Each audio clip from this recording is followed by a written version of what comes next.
How's it going, everybody? John MacLennan here, and in today's video I'm going to show you how to play Coffee Blues as recorded by Mississippi John Hurt on guitar. Now in today's video we're going to cover the basic chord progression, which is 4 bars long. The whole song is only 4 bars long, and we're going to use our 1, 4, and 5 chords in the key of A. So we'll be playing an A, a D, and an E. Now we're going to start off doing an alternating bass with our thumb. And we're going to sort of build this song just taking it step by step and making sure we're getting the thumb happening, and then we'll bring in our other fingers as we work on developing independence with our finger picking hand. Now, if you want to improve your fingerstyle guitar playing, before we get started, I want to hook you up with something and put something in your hand. At the first link down below, you can download my Fingerstyle Jumpstart PDF. And this is a cheat sheet that has some essential patterns in it that are meant to just kickstart your finger picking hand and get you going in this style. Let's break down how to play Coffee Blues as recorded by Mississippi John Hurt on guitar. Now we're going to look at this classic finger picking pattern that's based around a 4-bar chord progression. We're going to use 3 chords, just a D, an A, and an E. I'll play it for you first, and then I'll break it down. Here we go.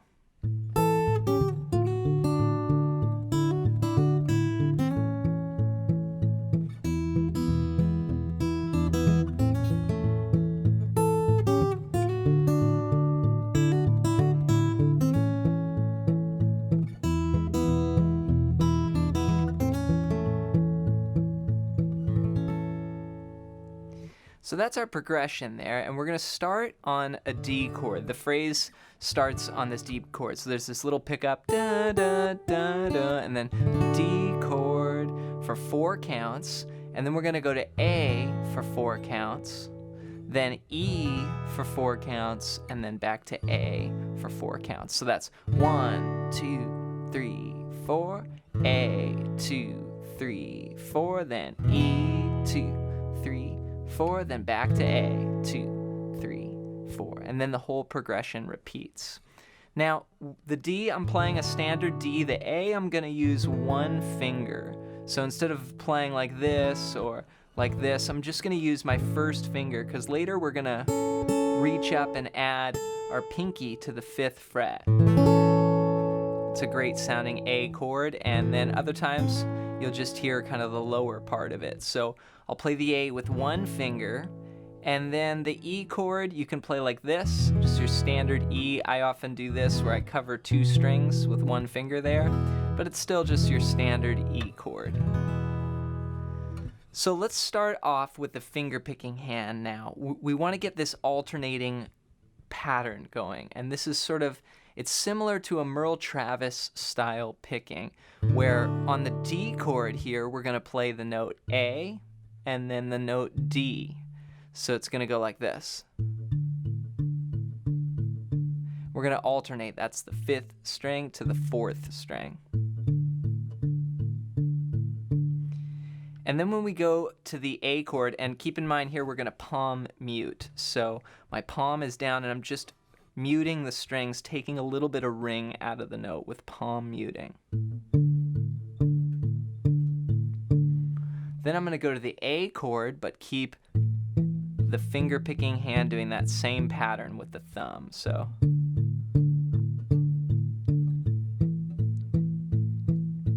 now, one of the characteristics of the old school finger pickers, you know, people like Merle Travis and Mississippi John Hurt here, is they often would kind of lay into that second beat. So instead of it being real precise, like strings 5, 4, 5, 4, 5, 4, 5, 4, it would be like 5 and then almost a strum.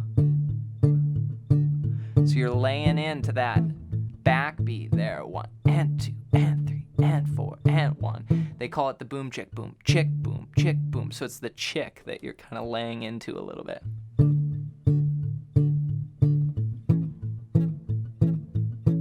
Now we're going to do the same pattern for A. When we go to E, our thumb's going to come up to the 6th string, and we're going to alternate 6 and then 4, again with that little kind of strum. Back to A. So the whole progression is going to go D,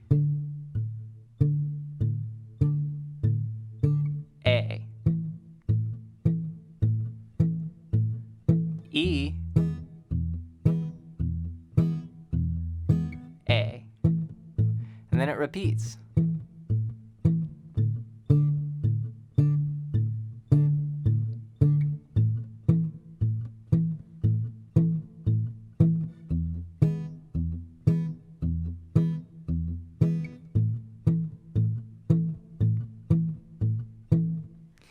So we're just repeating those 4 bars over and over, keeping our thumb alternating with that pattern and palm muting. So that would be something you would want to practice until it's comfortable and just get used to that thumb kind of going automatically. And again, it should only be your thumb playing this part. This is going to be sort of our backing. Then we're going to add a melody on top. So one more time, here it is again.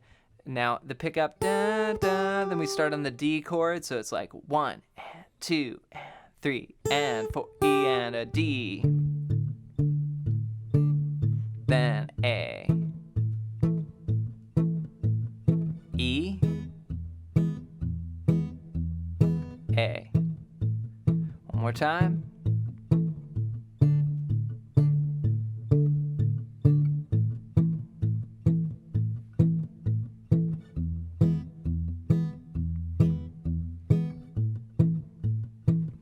And 4 and. So those are eighth notes. 1 and 2 and 3 and 4 and that your thumb is doing. And you can play that along with the recording. I would recommend you just practicing that, just the thumb to start. Then we're going to add in this melody. So let's start from the D chord here, right on the downbeat. And the first measure is going to go like this.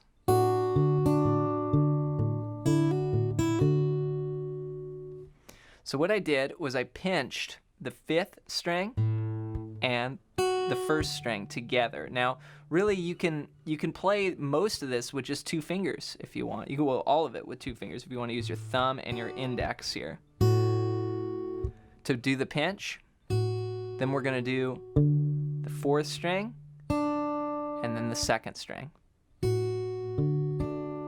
1 E and a, 1 E and a. That's our rhythm there. And then we're going to go 2 and 3. Okay, so 1 E and 2 and 3. Then on the and a 3, we're going to do a pinch. So I'm on the D string there with my thumb, and we're going to edit this D chord. We're going to open up the top string. We're going to do a hammer into the 2nd fret. See that? So it's bass note, then the pinch with the open string, and then just the hammer by itself over here. So then back to the bass note, 5th string, then open again, 1st string, and then we do this really cool finger-style trick that you want to get used to. It's like a hammer on down while your thumb plays a bass note like this.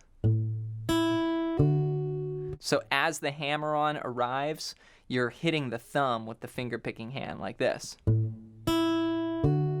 Or if I just isolate that, see? And you'll use that like in Windy and Warm and other Chet Atkins tunes. So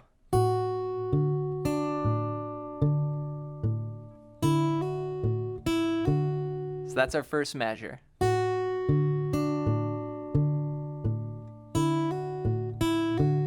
So you're going to want to practice that. 1 E and a 2 and 3 E and a 4 E and a.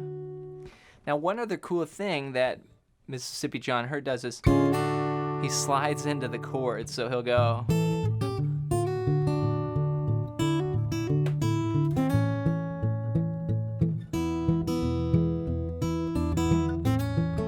So there's a lot of this, which again gives a very bluesy feeling. We get that flat third sliding into the major third of the chord. So I would put that on the downbeat with the pinch. So really, if we just isolate the pattern, but now I add the slide. So that's how I would put it all together, is finally, once the pattern's comfortable, then add in that slide. All right, we've got one more measure here. In the 2nd measure, we're going to go. And And this is starting with pinching open strings, the 5th and the 1st strings. Then I'll play an open D string. Then I'm going to play the 1st fret and do this thing where I slide an A chord up, and as it arrives at the 2nd fret, I hit the 5th string. See that? That's the coordination there you want to work on. And then the rest of the measure is just 2 and 3 and 4 and your alternating bass like we practiced. So these 2 measures together go. I'll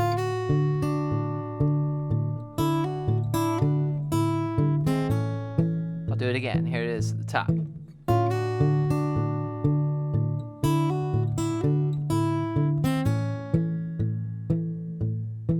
All right, now this is just the first part of this lesson. I'm going to post another lesson that's elaborating on these techniques and putting it all together. So stay tuned for that, but make sure that you get this first part down. And again, really, I'm just emphasizing that thumb. You want to make sure that that thumb is going automatic. So start with that, and then you can add in the other part. Before you go, don't forget to download my fingerstyle jumpstart PDF. It's a cheat sheet. And with that PDF, you'll also get a free fingerstyle training series that's not on YouTube. So check that out at the first link down below. As always, leave any song requests in the comments below. Thanks for your support here on the channel, and until next time.